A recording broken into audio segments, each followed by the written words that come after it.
Hello दोस्तों, स्वागत है आपका एक बार फिर से हमारे चैनल डाटा 24 में हरीश के साथ। भूतों से रिलेटेड घटनाएं देखने के लिए सब्सक्राइब करें हमारे चैनल डाटा 24 को और हमारे साथ बने रहे। आज की हमारी नई कहानी रिया के, जो उस समय बस से सफ़र कर रही थी।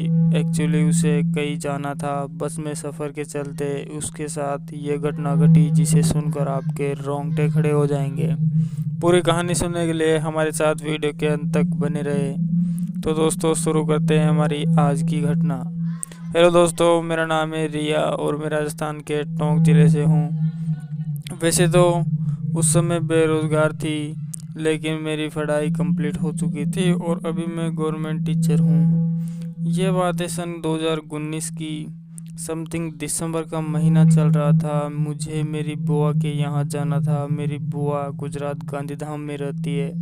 एक्चुअली मेरे पापा और मुझे वहाँ जाना था, लेकिन उस दिन जब हम जाने वाले थे हमने सारी तैयारियां कर ली थी, लेकिन मेरी बुआ की लड़की की शादी में जाने की। लेकिन उसी दिन मेरे पापा को कहीं और एक ज़रूरी काम आ गया। वो इतना ज़रूरी और इम्पोर्टेंट था कि उन्हें मजबूरन शादी मिस करने के लिए एग्री होना पड़ा।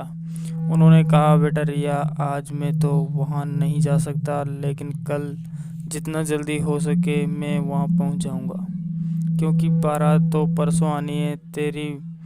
मैं अभी स्लीपर बुक कर देता हूँ, तो 10-11 बजे यहाँ से निकल जाना। मैंने कहा, चलो ठीक है पापा, आप कर दीजिए, मैं चली जाऊँगी, लेकिन आप कल जल्दी आ जाना। उन्होंने कहा, हाँ रिया, मैं टाइम पर पहुँच जाऊँगा। वैसे भी तेरी बुआ बहुत कुछ सुनाएगी मुझे। उसने शादी के 4 दिन पहले आने को कहा था और मैं हूँ कि चलो बेटा निकलता हूँ, तुम संभल कर जाना और पहुँचते ही मेरे कॉल कर देना, ओके। मैंने कहा, ठीक है पापा, बाय, आप जाइए। मेरे पापा चले गए और मैं 10-11 बजे रोडवेज से टोंक से रवाना अजमेर की ओर हो गई। मैं शाम 3-4 बजे अजमेर पहुंची। अब मुझे वहां से पूरी रात बस से ही ट्रेवल करना था। मुझे कोई दिक्कत ना हो और मेरी सेफ्टी के लिए मेरे पापा ने पहले ही मेरे लिए स्लीपर बुक कर दी थी। मेरे लगभग 1 घंटे के इंतज़ार के बाद स्लीपर कोच वहाँ पहुँची। मैं बस में चढ़ी और अपनी सीट पर जाकर बैठी। लगभग आधा घंटे तक बस वही ऑफिस के सामने रुकी रही। मैं वही बस में बैठकर परेशान हो रही थी। फिर थोड़ी देर बाद बस रवाना हुई। मैंने खाना पार्सल करवाया हुआ था। पानी की बोतल मैंने खिड़की से ले ली।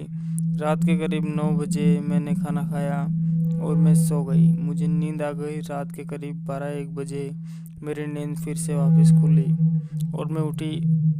अब मुझे वॉशरूम जाना था। मैंने खिड़की खोली और मैं अपनी सीट से बाहर निकली।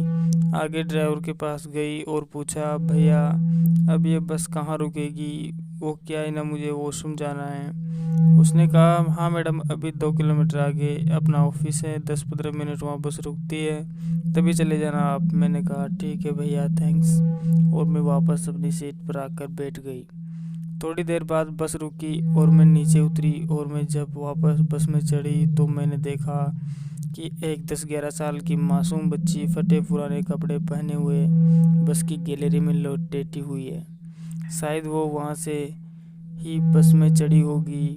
वो वही लेटी हुई, अपना लाल कलर का थैला सिर के नीचे रखकर, और बेचारी ठंड से कांप रही थी। लग रहा था कि उसके साथ कोई नहीं है। मैंने उससे विनम्रतापूर्वक कहा, बहन थोड़ी सी साइड हटना, मुझे ऊपर वाली सीट पर चढ़ना है। वो हटी और मैं ऊपर चढ़ी और वापस सो गई। लेकिन मुझे पता नहीं क्यों उस लड़की का वहाँ उस तरह लोगों के पैरों में पड़ा रहना मुझे अच्छा नहीं लग रहा था। मैं सोच रही थी कि कितनी पत्थर दिल हूँ मैं। वो मासूम बच्ची ऐसे ठंड से कांप रही है और मैं चुपचाप देख रही हूँ। अपने पास भी तो बुला सकती हूँ ना, कम से कम बेचारी लोगों के पैरों में तो नहीं सोएगी। ऐसा सोचकर मैंने खिड़की खोली और उस लड़की को आवाज़ लगाई। वो बोली, हाँ दीदी, क्या हुआ? मैंने कहा, तुम ऊपर मेरे पास आओ। वो बोली, क्या काम है दीदी? मैंने कहा तुम आ तो सही, अपना थैला भी ले आना।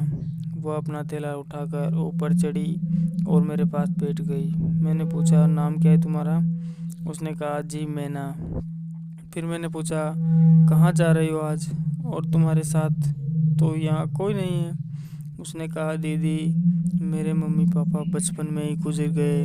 अब मेरा इस दुनिया में कोई नहीं है। मैं बसों में या किसी शहरों में छोटे मोटे सामान बेचकर अपना गुजारा किया करती हूँ। मुझे उस लड़की की मासूमियत पर और ईमानदारी पर बहुत दया आ रही थी कि कितनी संघर्षपूर्ण ज़िंदगी होते हुए भी कितनी ईमानदारी से अपने लिए 2 वक्त का खाना कमा रही है।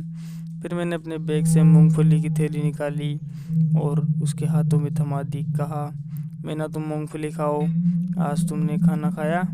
उसने कहा, हाँ दीदी मैंने खाना खा लिया, और वह मेरी दी हुई मूंगफली खाने लगी।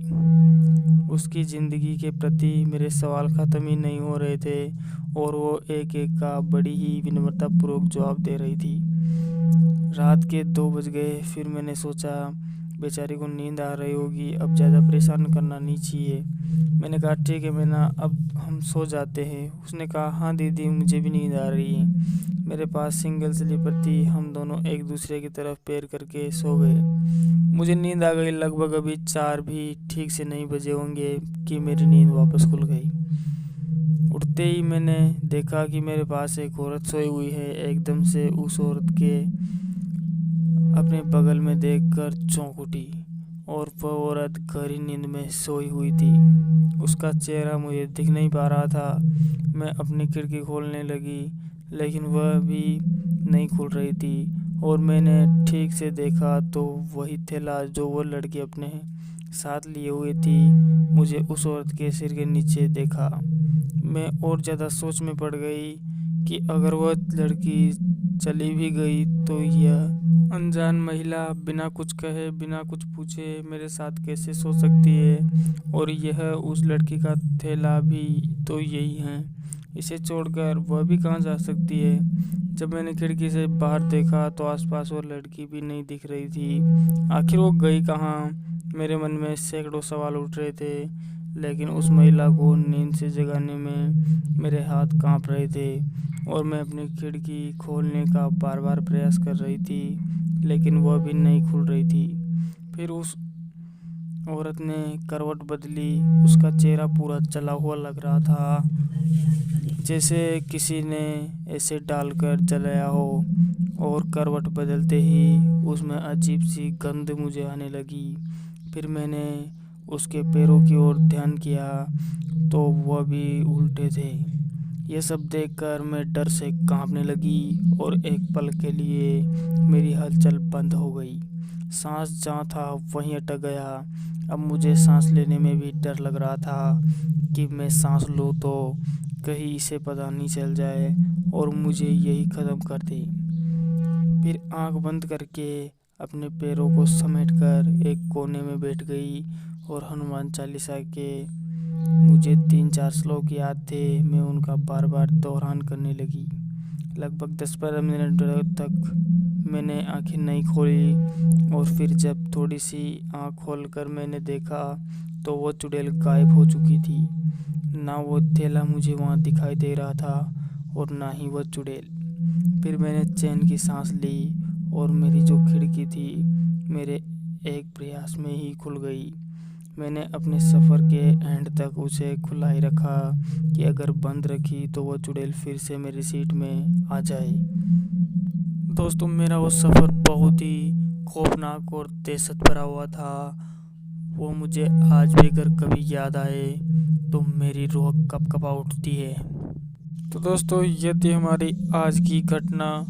इसी प्रकार की डरावनी और सच्ची घटनाएं देखने के लिए बने रहे हमारे साथ हमारे चैनल डाटा24 में। तो मिलते हैं दोस्तों एक और नई घटना के साथ। तब तक के लिए बाय, टेक केयर।